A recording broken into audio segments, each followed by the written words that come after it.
اس کا اٹھا لے موبائل چلو وہ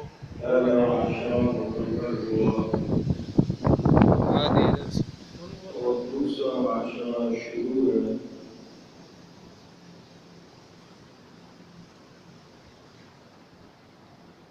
نبی کریم صلی اللہ تعالی علیہ وسلم نے ارشاد فرمایا اولہ رحمہ واوسطہ مغفرہ وآخرہ عتق من النار. پہلا عشرہ رحمت کا ہے، دوسرا عشرہ مغفرت کا ہے، اور تیسرا عشرہ جہنم سے آزادی کا ہے.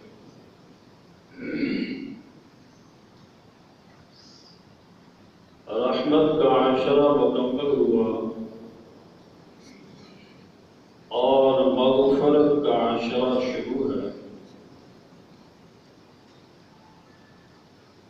علماء کرام فرماتے ہیں کہ دراصل انسانوں کے اعمال کی بھی 3 قسمیں ہوتی ہیں. اعمال کے اعتبار سے انسان بھی 3 طرح کے ہوتے ہیں.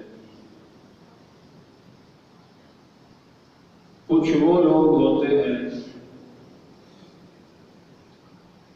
جن کی ہمیشہ یہ کوشش ہوتی ہے اللہ تعالی کے احکامات کو اپنایا جائے، اللہ رب العالمین کے حکموں کے مطابق زندگی بسر کی جائے، معصیت اور گناہوں سے بچتے ہیں، اور اگر بتقاضۂ بشریت گناہ ہو جائے تو پھر رب کائنات کے دربار میں حاضر ہو کر رب تعالی سے اپنے گناہوں کی معافی مانگتے ہیں، اور اس حدیث کا مصداق بن جاتے ہیں کہ نبی کریم صلی اللہ تعالی علیہ وسلم نے ارشاد فرمایا التائب من الذنب کمن لا ذنب لہ، کہ جب انسان گناہوں سے توبہ کر لیتا ہے تو وہ اس طرح ہو جاتا ہے جیسے اس نے گناہ کیا ہی نہیں.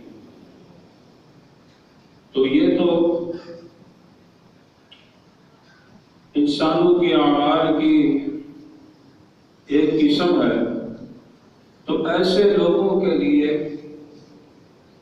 اللہ تعالیٰ کی رحمت جب پہلے عشرہ میں برستی ہے تو اللہ ایسے لوگوں کی پہلے عشرہ کے اندر ہی اپنی رحمت سے مغفرت فرما دیتے ہیں.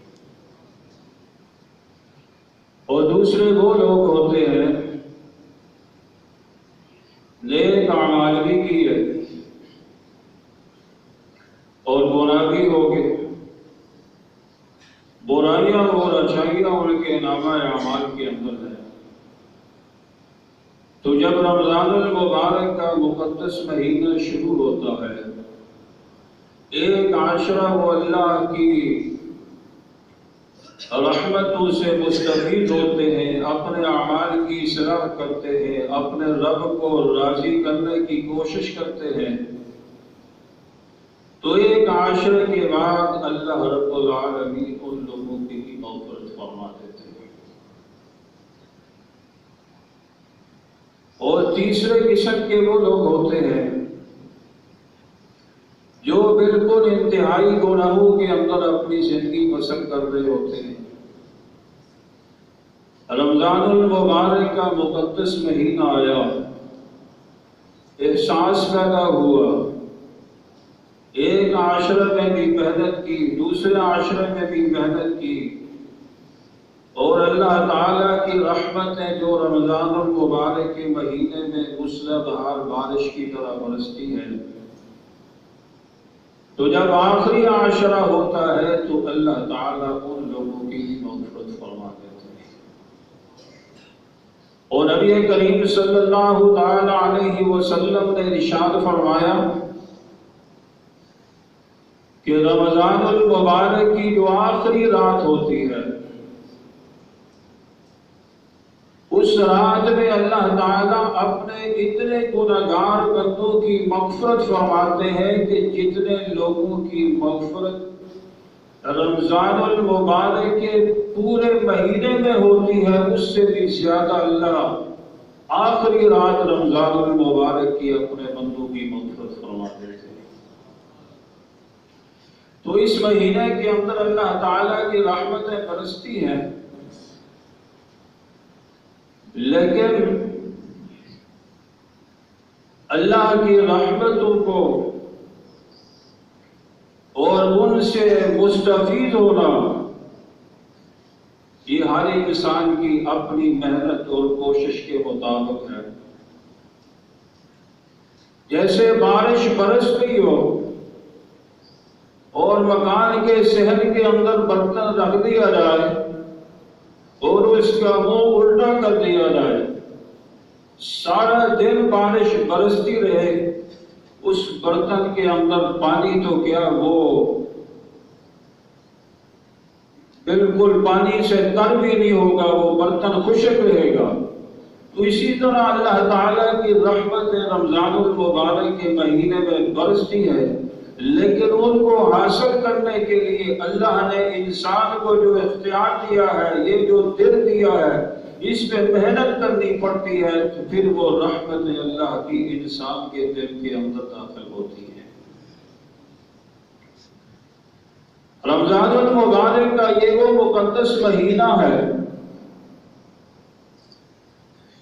رمضان کا معنی ہی جلا دینا ہے، اور ایک وجہ علماء یہ لکھتے ہیں کہ جب رمضان المبارک کے مہینے کے روزے فرض ہوئے تو انتہائی گرمیوں کا موسم تھا، تو اس وجہ سے اس مہینے کو رمضان المبارک کہا گیا۔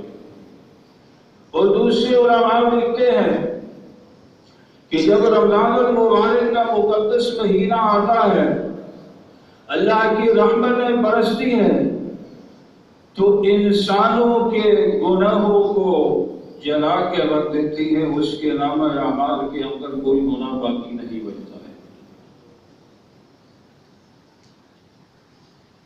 اور رمضان المبارک کے نام کے ایک ایک لفظ سے رمضان المبارک کی عظمت ٹپکتی ہے۔ حضرت شیخ عبد القادر جیلانی معروف سبحانی رحمت اللہ علیہ فرماتے ہیں کہ رمضان کے 5 لفظ ہیں اس کے نام کے، را میم ضاد الف اور نون۔ تو یہ جو 5 الفاظ ہیں، یہ ان میں سے ہر لفظ رمضان المبارک کی عظمت پہ دلالت کرتا ہے۔ فرماتے ہیں کہ را سے مراد رحمت ہے، میم سے مراد مغفرت ہے، ضاد سے مراد جنت کی ضمانت ہے، الف سے مراد الفت ہے، اور نون سے مراد نورانیت ہے۔ جب آدمی رمضان المبارک کے مہینے میں اللہ کے احکامات کے مطابق، شریعت کے مطابق رمضان المبارک کے روزے رکھتا ہے، تو پھر اسے اللہ کی رحمت بھی ملتی ہے، اللہ کی مغفرت بھی ملتی ہے، جنت کی ضمانت بھی ملتی ہے، اس کے دل کے اندر الفت بھی پیدا ہوتی ہے اور نورانیت بھی ملتی ہے۔ نبی کریم صلی اللہ علیہ وسلم نے فرمایا اولہ رحمہ، پہلا عشرہ رحمت کا، وَأَوْسَطُهُ مغفرہ، دوسرا عشرہ مغفرت کا، وَآخِرُهُ عِتْقٌ مِنَ النَّارِ، تیسرا عشرہ جہنم سے آزادی کا، جنت کی ضمانت ہے۔ اور پھر جب ایک انسان صبح سحری کرتا ہے اور دن کو آرام کے ساتھ کوئی کام نہیں ہے، وہ دن گزارتا ہے، پھر افطاری کرتا ہے، تو اس کے دل کے اندر اپنے اور بھائیوں کا بھی احساس پیدا ہوتا ہے کہ شاید جن کو صبح سحری کھانا میسر نہ آئی ہو اور دن کو میں تو آرام سے بیٹھا رہا اور وہ انتہائی دھوپ کے اندر محنت مزدوری کرتے ہیں، اب پتہ نہیں شام کو بھی کھانا میسر آئے گا یا نہیں آئے گا۔ تو جب میں صبح سحری کھا کے افطاریں اچھی انداز میں کر کے پورا دن آرام سے بیٹھ کر روزے کی وجہ سے مجھے بھی بھوک اور پیاس محسوس ہو رہی ہے، تو میرے اور بھائیوں کا کیا حال ہوگا جنہوں نے صبح سحری نہیں کھائی ہوگی؟ تو اس سے انسان کے اندر الفت پیدا ہوتی ہے۔ اور صحابہ کرام رضی اللہ تعالیٰ عنہم اجمعین کا تو یہ عالم تھا کہ نبی کریم صلی اللہ تعالیٰ علیہ وسلم کے صحابہ کرام ایک دوسرے کی الفت اور محبت جو ان کے دل میں تھی، اسی لیے اللہ نے فرمایا کہ اگر تم ایمان لاتے ہو تو اس طرح سے ایمان لاؤ جیسے محمد رسول اللہ کے صحابہ ایمان لائے۔ کتنی الفت اور محبت تھی۔ جنگ یرموک کے موقع پر ایک صحابی فرماتے ہیں کہ میرا چچا زاد بھائی تھا، جب جنگ کے بعد میں اسے تلاش کے لیے نکلا کہ شاید مل جائے، اور میں نے اپنے ساتھ پانی کا مشکیزہ رکھ لیا، اگر مجھے زخمی حالت میں ملے گا تو اسے پانی پلا دوں گا۔ فرماتے ہیں کہ جب میں نے آواز دی تو وہ بولا، ایک جگہ زخمی حالت میں پڑا ہوا تھا، جب اس کے پاس میں پانی لے کر پہنچا تو ساتھ میں دوسرا صحابی تڑپ رہا تھا، انہوں نے پانی مانگا، انہوں نے اشارہ کیا پہلے اسے پانی پلا دو۔ جب وہ ان کے پاس پہنچے تو تیسرے نے آواز دی، انہوں نے کہا کہ ان کو پانی پلا دو۔ اب جب ان کے پاس پہنچے تو وہ فوت ہو چکے تھے، شہادت پا چکے تھے۔ فرماتے ہیں کہ میں دوسرے کے پاس آیا، وہ بھی اللہ کو پیارا ہو گیا، تیسرے کے پاس آیا، وہ بھی رتبہ شہادت پہ پہنچ چکے تھے۔ تینوں جو ہے وہ پیاس کے عالم میں دنیا سے رخصت ہو گئے، لیکن انہوں نے یہ گوارا نہیں کیا کہ اپنے بھائی سے پہلے میں پانی پی لوں۔ تو روزہ انسان کے اندر الفت اور محبت کا سبق دیتا ہے۔ نبی کریم صلی اللہ تعالی علیہ وسلم نے رمضان المبارک کی اہمیت کو بیان فرماتے ہوئے ارشاد فرمایا کہ اللہ تعالی نے رمضان کے مہینے میں میری امت کو جو 5 انعامات عطا فرمائے ہیں، وہ اللہ نے میری امت سے پہلے نہ کسی نبی کو عطا فرمائے ہیں، نہ کسی نبی کی امت کو عطا فرمائے ہیں۔ اللہ نے اپنے محبوب صلی اللہ تعالی علیہ وسلم کے واسطے سے اس امت کو جو 5 انعامات فرمائے ہیں، آپ صلی اللہ تعالی علیہ وسلم نے فرمایا کہ جب انسان روزہ رکھتا ہے، شام کا وقت ہوتا ہے، بھوک اور پیاس کی وجہ سے اس کے منہ سے جو بدبو آتی ہے وہ اللہ تعالیٰ کے ہاں مشک اور عنبر سے بھی زیادہ محبوب ہوتی ہے۔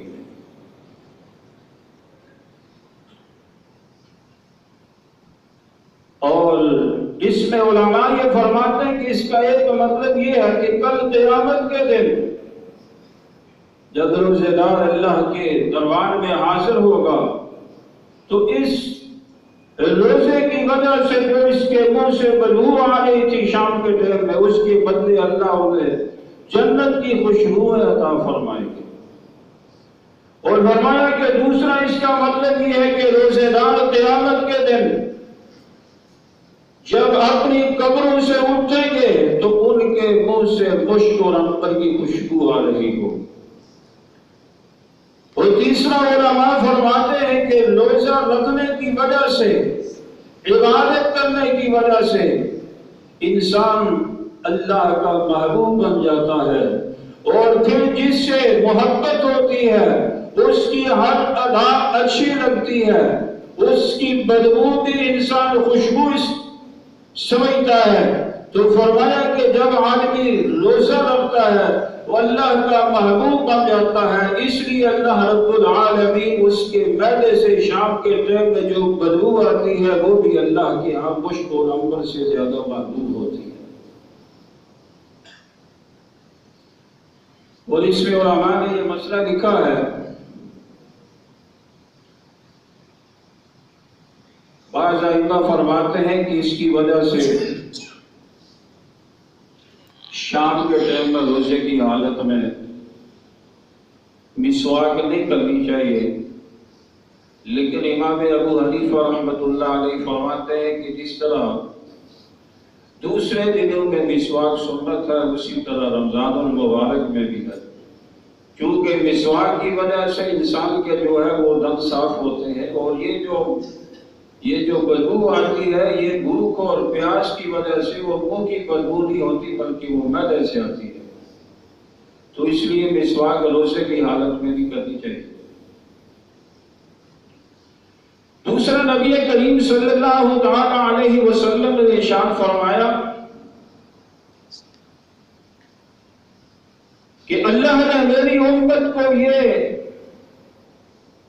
اعزاز نصیب فرمایا ہے کہ جو انسان روزہ رکھتا ہے وہ اللہ کا اتنا محبوب بن جاتا ہے کہ اس کی مغفرت کے لیے اللہ کی ساری مخلوق دعائیں کرتی ہے۔ فرمایا کہ سمندر کی مچھلیاں بھی اس کی مغفرت کے لیے دعائیں کرتی ہیں۔ اللہ تعالیٰ قرآن میں فرماتے ہیں ان الذین آمنوا وعملوا الصالحات سیجعل لهم الرحمن ودا۔ فرمایا جو لوگ ایمان لائے، عمل صالح کیا، اس کی وجہ سے وہ اللہ کے محبوب بن جاتے ہیں، اور جو اللہ کا محبوب بن جاتا ہے، حدیث میں آتا ہے رحمت عالم صلی اللہ تعالی علیہ وسلم نے ارشاد فرمایا کہ آسمانوں کے اوپر اللہ فرشتوں سے فرماتے ہیں کہ فرشتوں اعلان کر دو فلاں بندے سے اللہ محبت فرماتے ہیں، آسمان والوں تم بھی محبت کرو۔ اور پھر زمین پہ اعلان کر دیا جاتا ہے کہ لوگوں فلانا بندہ اللہ کا محبوب ہے، اللہ بھی اس سے محبت فرماتے ہیں، اللہ کے فرشتے بھی محبت فرماتے ہیں، دنیا والوں اور جتنی کائنات ہے تم بھی اس بندے کے ساتھ محبت کرو۔ اور اس کا نتیجہ یہ ہوتا ہے کہ ہم دنیا میں دیکھتے ہیں کہ بہت سے لوگ جن کو ہم نے دیکھا نہیں، صحابہ کرام رضی اللہ تعالی عنہم اجمعین کی ہم نے زیارت نہیں کی، تابعین کو نہیں دیکھا، تبع تابعین کو نہیں دیکھا، اولیاء کرام بہت سے گزر گئے جن کی ہم نے زیارت نہیں کی، لیکن آج بھی اگر اصحاب رسول کا نام آتا ہے، تابعین کا نام آتا ہے، تبع تابعین کا نام آتا ہے، اولیاء کرام کا نام آتا ہے، جنید بغدادی کا نام آ جائے، سیدنا شیخ عبد القادر جیلانی کا نام آ جائے، دوسرے اولیاء کا نام آ جائے، تو ہماری آنکھیں عظمت کی وجہ سے جھک کر سلامی عقیدت پیش کرتی ہیں۔ اس کی وجہ یہ ہے کہ وہ لوگ اللہ کے محبوب تھے، ان سے اللہ محبت کرتے تھے، اللہ نے کائنات میں بھی اعلان فرما دیا لوگوں کو میرے محبوب ہیں تم بھی ان سے محبت کرو۔ اور یہ اس منادی کی وجہ سے انسان کے دل کے اندر فطرتی طور پر ان کی محبت پیدا ہو جاتی ہے۔ تو اسی طرح جو شخص اللہ کا محبوب بن جاتا ہے، اللہ کے فرشتے بھی اس سے محبت کرتے ہیں اور ساری کائنات محبت کرتی ہے، حتیٰ کہ سمندروں کے اندر مچھلیاں بھی اس سے محبت کرتی ہیں، اللہ کے دربار میں دعا کرتی ہیں ساری مخلوق، حیوانات بھی دعا کرتے ہیں، فرشتے بھی دعا کرتے ہیں، جمادات بھی دعا کرتے ہیں، یا اللہ یہ تیرا بندہ ہے، بے شک گناہگار ہوگا لیکن اس نے تیری رضا کے لیے بھوک برداشت پیاس کی، تیرے حکم کے مطابق اس نے روزہ رکھا، اللہ اس کی مغفرت فرما دے۔ اللہ رب العالمین اپنی اس مخلوق کی دعا کو قبول فرماتے ہوئے اس روزے دار کی بخشش فرما دیتے۔ تو اللہ نے فرمایا کہ میری امت کو اللہ نے دوسرا یہ اعزاز بخشا ہے کہ جو روزے دار ہوتے ہیں ان کی بخشش کے لیے، ان کی مغفرت کے لیے، ان کے درجات کی بلندی کے لیے اللہ کی ساری مخلوق دعائیں مانگتی ہے۔ اور تیسرا رحمت عالم صلی اللہ تعالی علیہ وسلم نے ارشاد فرمایا کہ روزے داروں کے لیے اللہ تعالی ہر روز جنت کو مزین فرماتے ہیں۔ اللہ تعالی جنت سے فرماتے ہیں کہ میرے بندوں نے تجھے دیکھا نہیں، میرے بندوں نے تیری نعمتوں کو دیکھا نہیں، اور وہ مجھ پہ ایمان بالغیب لائے ہیں، میرے وعدوں پہ یقین کیا ہے۔ اللہ فرماتے ہیں کہ اے جنت ان قریب میرے بندے دنیا کی مشقتوں کو برداشت کرنے کے بعد وہ تیرے اندر آنے والے ہیں۔ تو فرمایا کہ روزے دار کے لیے ہر روز جنت کو مزین کیا جاتا ہے۔ اور رحمت عالم صلی اللہ علیہ وسلم نے فرمایا کہ رمضان المبارک کے مہینے میں سرکش شیاطین کو جکڑ دیا جاتا ہے تاکہ وہ بندوں کو گمراہی کی طرف نہ لے جا سکے۔ اور اس کا عام طور پر مشاہدہ ہوتا ہے کہ جتنے گناہ رمضان المبارک کے مہینوں کے علاوہ ہوتے ہیں، رمضان میں کم از کم اتنے گناہ آدمی نہیں کرتا، بچتا ہے۔ جو روزہ نہیں بھی رکھے گا کم از کم اس سے بھی رمضان المبارک کے ادب و احترام کا کچھ نہ کچھ خیال ہوتا ہے۔ اور پھر رمضان المبارک کے مہینے کے اندر جو گناہ سرزد ہوتے بھی ہیں، تو جب 11 مہینے ایک انسان اپنی مرضی کے مطابق اپنے نفس کی خواہشات کی تکمیل کرتے ہوئے زندگی گزارتا ہے، تو پھر وہ 11 مہینے اس کی گناہوں کی عادت بن جاتی ہے، تو پھر اس کا نفس بھی کچھ نہ کچھ اپنی خدمات دکھاتا ہے، تو اس کی وجہ سے بھی آدمی گناہ کر بیٹھتا ہے۔ اور آپ صلی اللہ تعالی علیہ وسلم نے فرمایا کہ اللہ تعالی رمضان المبارک کے مہینے میں سرکش شیاطین کو قید کر دیے جاتے ہیں تاکہ وہ اللہ کے بندوں کو گمراہ نہ کرے۔ پانچواں نبی کریم صلی اللہ تعالی علیہ وسلم نے ارشاد فرمایا کہ رمضان المبارک کے ہر روز دن کو بھی صبح بھی ہر وقت اللہ اپنے بندوں کی دعاؤں کو قبول فرماتے ہیں، اور بالخصوص افطاری کے دن میں جو دعا کی جاتی ہے اس دعا کو اللہ رد نہیں فرماتے۔ نبی کریم صلی اللہ تعالی علیہ وسلم نے ارشاد فرمایا کہ 3 لوگوں کی دعائیں رد نہیں فرماتے اللہ۔ ایک افطاری کے دن میں جو دعا کی جاتی ہے، اور ایک وہ حکمران کے جو اپنی رعایا کے ساتھ عدل و انصاف کا معاملہ کرتا ہے، اس کی دعا اللہ رد نہیں فرماتے۔ اور تیسرا اللہ تعالیٰ مظلوم کی دعا کو رد نہیں فرماتے، دعا ہو یا بد دعا ہو، اللہ فرماتے ہیں کہ یہ 3 بندے جو ہیں ان کی دعائیں سیدھی اللہ کی عرش معلیٰ سے ٹکراتی ہیں، اور اللہ فرماتے ہیں کہ میں عنقریب تمہاری مدد کرنے والا ہوں۔ تو فرمایا کہ ہر روز اللہ کی ہاں دعائیں قبول ہوتی ہیں۔ اب ہم دیکھتے ہیں، دعائیں کرتے ہیں، دعا کی قبولیت کے لیے جو سب سے پہلی شرط ہے، فرمایا کہ وہ رزق حلال ہے۔ اگر رزق حلال نہیں ہوگا، حرام کے ذرائع سے صبح سحری کھائی، افطاری کی، حرام سے کھایا پیا، تو پھر ایسے بندوں کی دعائیں اللہ قبول نہیں فرماتے۔ آپ صلی اللہ تعالی علیہ وسلم نے ارشاد فرمایا ایک شخص طویل سفر کر کے آتا ہے اور وہ اللہ کے دربار میں آ کر یا رب کہہ کر دعا کرتا ہے. آپ صلی اللہ علیہ وسلم نے فرمایا کہ اس کی دعا کیسے قبول ہو سکتی ہے جس کا کھانا بھی حرام کا، جس کا پینا بھی حرام کا، جس کا لباس بھی حرام کا. اور نبی کریم صلی اللہ علیہ وسلم نے فرمایا جو شخص ایک لقمہ حرام کا اپنے پیٹ میں ڈالتا ہے 40 دن اس کی اللہ کے ہاں کوئی عبادت قبول نہیں ہوتی. تو دعا کی قبولیت کے لیے پہلی شرط ہے جس کے حلال.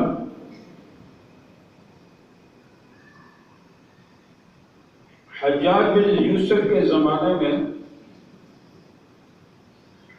کوفہ کے اندر علماء کی ایک جماعت رہتی تھی، بڑے مستجاب الدعوات تھے. حجاج بن یوسف جو تھا بڑا ظالم شخص تھا،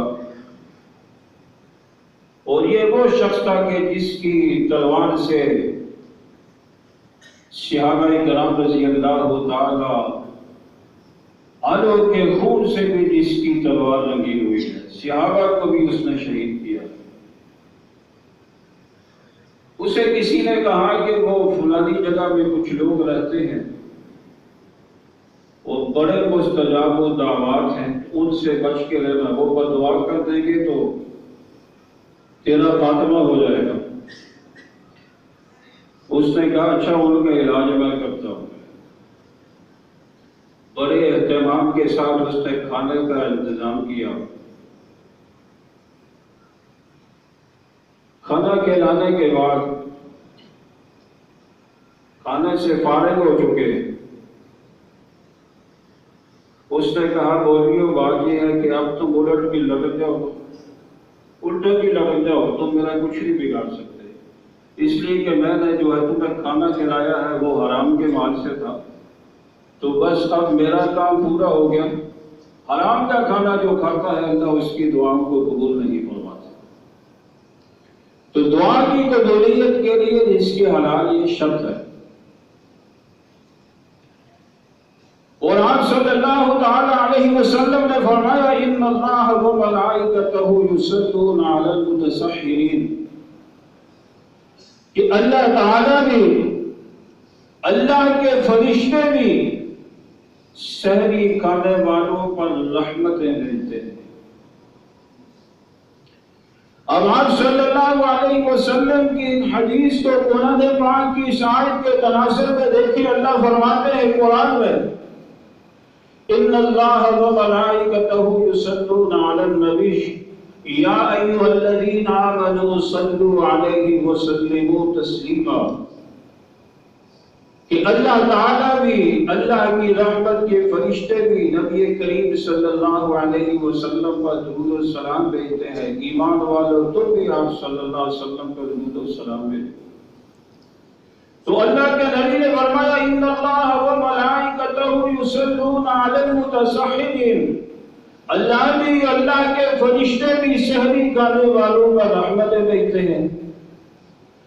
تو علماء فرماتے ہیں کہ جس طرح نبی کریم صلی اللہ تعالی علیہ وسلم پہ ہمیشہ ہر لمحہ ایک ایک آن اللہ کی رحمتیں برستی ہے، اسی طرح سے جب رمضان المبارک کا مقدس مہینہ آتا ہے اللہ تعالیٰ اپنے محبوب صلی اللہ علیہ وسلم کے صدقے سے آپ کی امت پہ بھی اللہ بھی اور اللہ کی رحمت کے فرشتے بھی رحمتیں بھیجتے ہیں. آپ نے فرمایا سحری کھایا کرو، یہ برکت والا کھانا ہے. اب کھانا آدمی اپنے لیے کھاتا ہے اور ثواب جو ہے وہ اللہ فری میں عطا فرماتے ہیں، اللہ کی رحمت ہے. اگر کھانا نہ کھائے تو اللہ کا کیا نقصان ہے، خود دن کو تڑپیں گے. تو اللہ تعالیٰ اپنے بندوں کو اپنی رحمتوں سے نوازنا چاہتے ہیں. آپ صلی اللہ علیہ وسلم نے فرمایا کہ یہود و نصارہ کی مخالفت کرو. یہودی اور عیسائی جو تھے وہ جب روزہ رکھتے تھے سحری نہیں کھایا کرتے تھے. اور ایمان والوں کو آپ صلی اللہ علیہ وسلم نے سحری کھانے کا حکم فرمایا، اور اس کے ساتھ ساتھ آپ نے یہ فضیلت بھی بیان فرمائی کہ جو سحری کھائے گا اللہ اس پہ رحمتیں بھیجتے ہیں۔ شروع میں جب روزے کا حکم آیا تو اس وقت حکم یہ تھا کہ جب تک آدمی سوتا نہیں تھا وہ کھا بھی سکتا تھا، جب سو گیا تو اس کے بعد اسے کھانے پینے کی اجازت نہیں ہوتی تھی، دوسرے دن کا روزہ شروع ہو جاتا تھا۔ صحابہ کرام رضی اللہ تعالی عنہم اجمعین، صحابہ کے بعض اعمال ایسے ہیں کہ جو شاید لوگوں کی نظر میں بظاہر گناہ ہو، لیکن اللہ کی نظر میں صحابہ کے بعض اعمال ایسے ہیں کہ بظاہر ہمیں گناہ نظر آتے ہیں، لیکن اللہ نے قیامت تک کے لیے ان کو شریعت کا حصہ بنا دیا۔ ایک صحابی تھے، سفر پر واپس آئے، تھکے ہوئے تھے، افطاری کا ٹائم تھا، سو گئے۔ اب اس کے بعد جب اٹھے تو دوسرے دن کا روزہ شروع ہو گیا، 48 گھنٹے ہو گئے۔ اسی طرح ایک صحابی تھے، نوجوان تھے، ان کی شادی ہوئی تو جوانی کی وجہ سے رات کو اپنی بیویوں کے پاس ابتدا میں جانے کی اجازت نہیں تھی، تو انہوں نے یہ کام کر لیا۔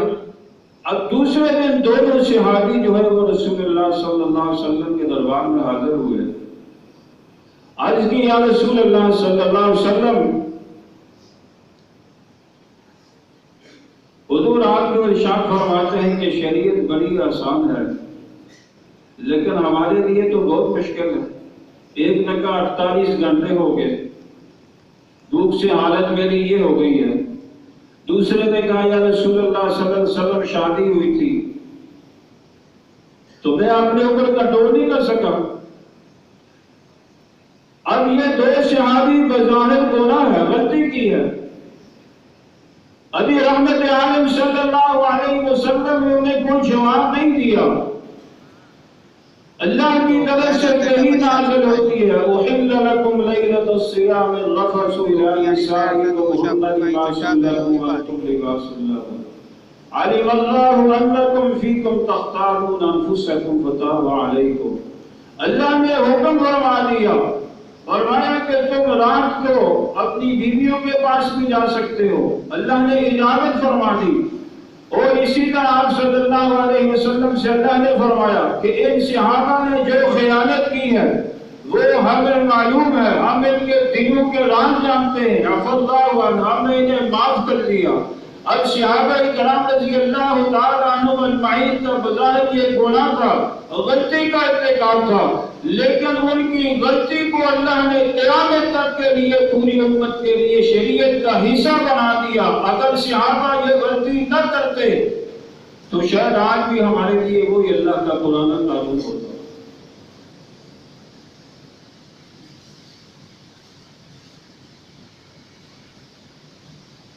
آپ صلی اللہ تعالی علیہ وسلم نے فرمایا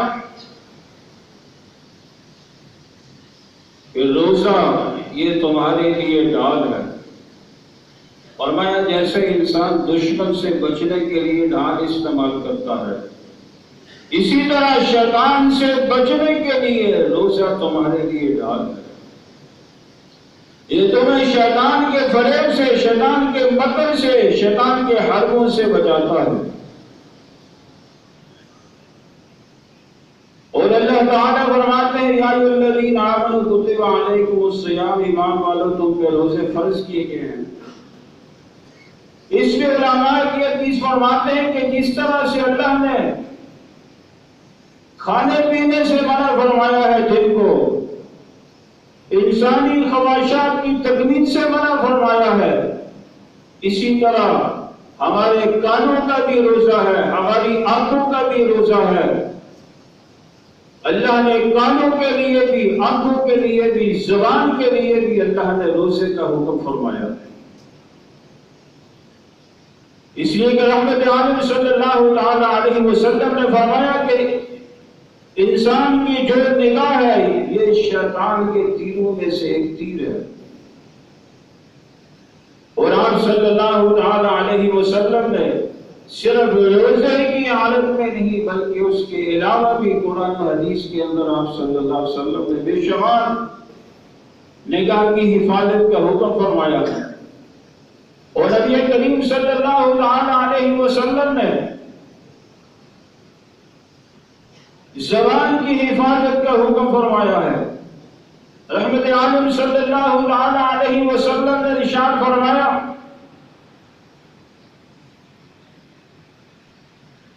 من یضمنی ما بین لحییہ وما بین رجلیہ اضمن لہ الجنہ، فرمایا کہ دو چیزوں کی ضمانت تم مجھے دے دو، جنت کی ضمانت میں محمد تمہیں دیتا ہوں صلی اللہ علیہ وسلم۔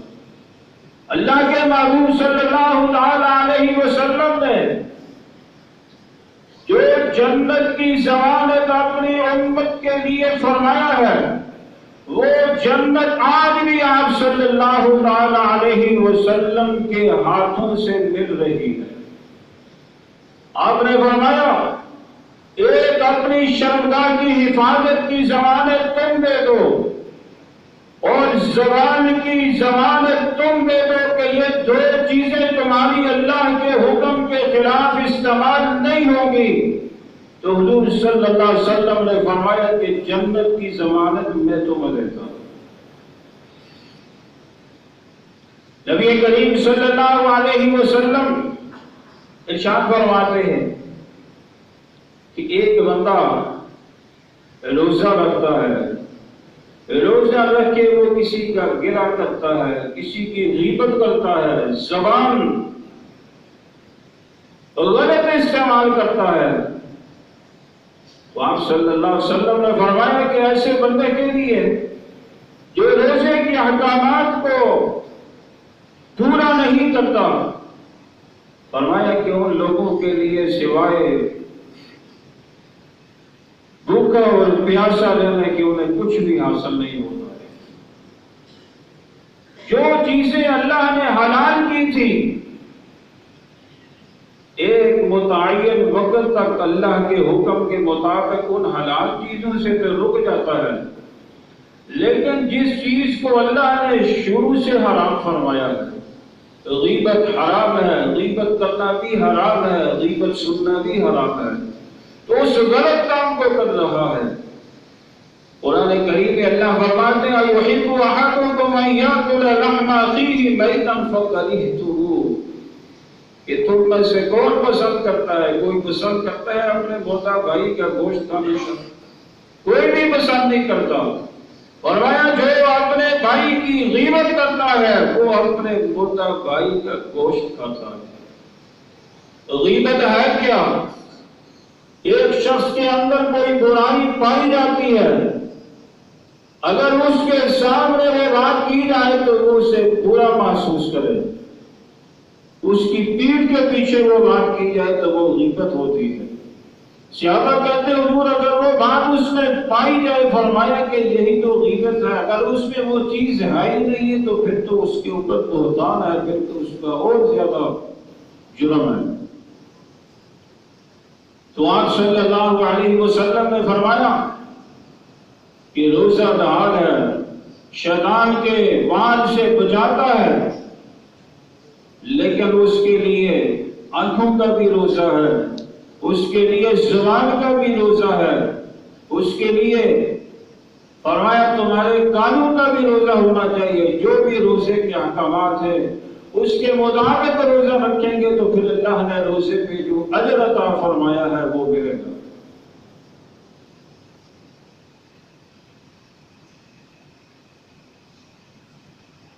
اور ایک آپ صلی اللہ علیہ وسلم نے فرمایا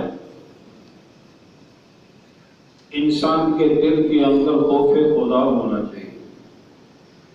اور روزے کے اندر اس چیز کا زیادہ احساس پیدا ہوتا ہے۔ آدمی نے روزہ رکھا ہوا ہے، اسے دیکھنے والا کوئی نہیں، لیکن اسے یہ یقین ہے کہ مجھے میرا خدا دیکھ رہا ہے، تو روزے میں اللہ کا خوف ہونا چاہیے اور ہمیشہ خوف خدا ہونا چاہیے۔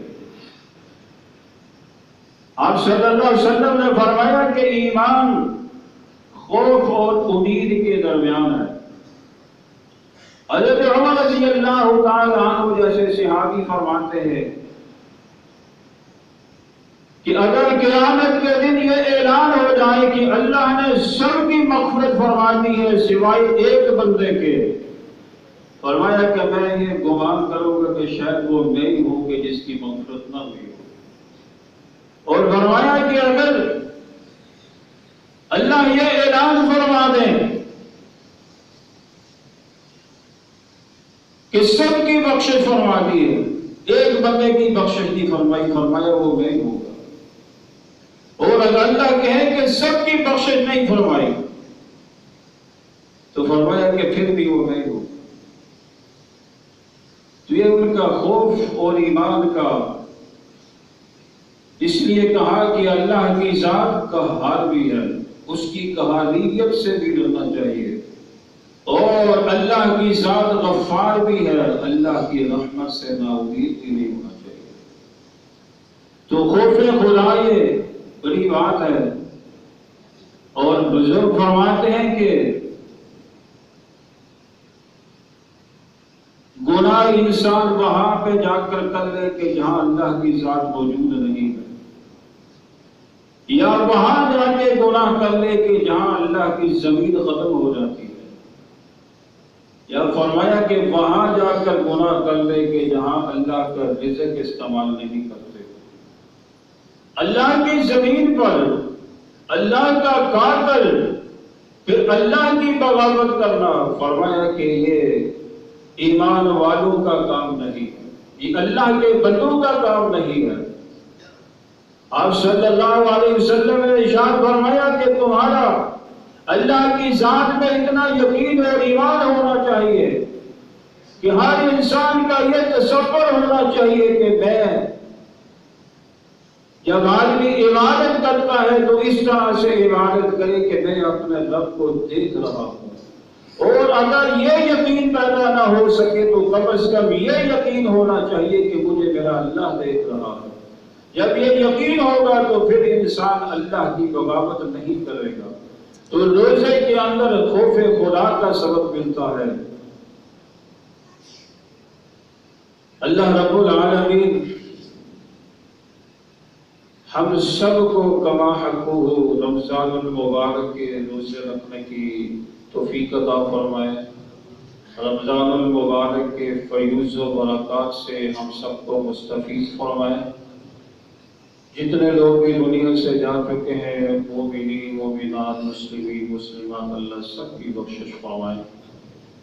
وآخر دعوانا الحمدللہ رب العالمین۔ باہر میں بارش ہے اور تھوڑا تھوڑا قریب قریب الحمدللہ وکفا والسلام علی عبادہ الذین اصطفى۔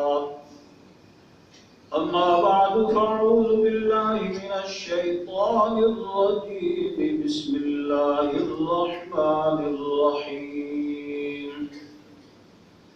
يا أيها الذين آمنوا كتب عليكم الصيام كما كتب على الذين من قبلكم لعلكم تتقون، أياما معدودات، فمن كان منكم مريضا أو على سفر فعدة من أيام أخر، وعلى الذين يطيقونه فدية طعام مسكين، فمن تطوع خيرا فهو خير له، وأن تصوموا خير لكم إن كنتم تعلمون۔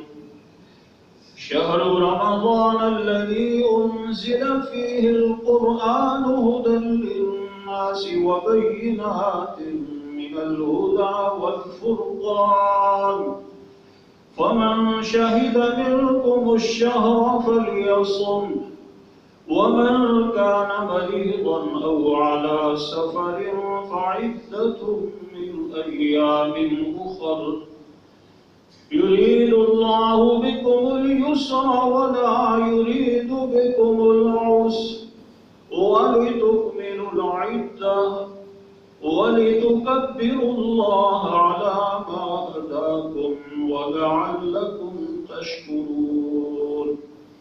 بارك الله لنا ولكم في القرآن العظيم ونفعنا وإياكم بالآيات والذكر الحكيم.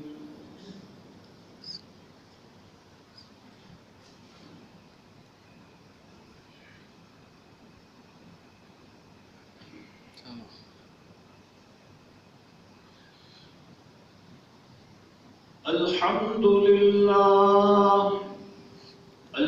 لله نحمده ونستعينه ونستغفره ونؤمن به ونتوكل عليه ونعوذ بالله من شرور أنفسنا ومن سيئات أعمالنا من يهده الله فلا مضل له ومن يضلل فلا هادي له ونشهد أن لا إله إلا الله وحده لا شريك له ونشهد أن سيدنا ومولانا محمدا عبده ورسوله أرسله بالحق بشيرا ونذيرا وداعيا إلى الله بإذنه وسراجا منيرا. أما بعد فأعوذ بالله من الشيطان الرجيم. إن الله وملائكته يصلون على النبي يا أيها الذين آمنوا صلوا عليه وسلموا تسليما. اللهم صل على محمد عبدك ورسولك وصل على المؤمنين والمؤمنات والمسلمين والمسلمات وبارك على محمد وأزواجه وذريته. اللهم أيد الإسلام والمسلمين. اللهم أعز الإسلام والمسلمين. اللهم انصر من نصر دين محمد صلى الله عليه وسلم واجعلنا منهم واخذل من خذل دين محمد صلى الله عليه وسلم ولا تجعلنا منهم. اللهم انصر المسلمين في كل مكان. قال النبي صلى الله عليه وسلم أرحم أمتي بأمتي أبو بكر وأشدهم في أمر الله عمر وأصدقهم حياء عثمان وأقضاهم عليه رضوان الله تعالى عليهم أجمعين. وفاطمة سيدة النساء أهل الجنة والحسن والحسين سيدا شباب أهل الجنة وحملة أسد الله وأسد رسوله. اللهم اغفر للعباس وولده مغفرة ظاهرة وباطنة لا تغادر ذنبا. قال النبي صلى الله عليه وسلم الله الله في أصحابي لا تتخذوهم غرضا من بعدي فمن أحبهم فبحبي أحبهم ومن أبغضهم فببغضي أبغضهم. ومن آذاهم فقد آذاني ومن آذاني فقد آذى الله ومن آذى الله فيوشك أن يأخذه. عباد الله اتقوا الله رحمني ورحمكم الله. إن الله يأمر بالعدل والإحسان وإيتاء ذي القربى وينهى عن الفحشاء والمنكر والبغي يعظكم لعلكم تذكرون. اذكروا الله يذكركم وادعوه ويستجب لكم ولذكر الله تعالى أعلى وأولى وأجل وأتم وأهم وأعظم وأكبر والله يعلم ما تصنعون.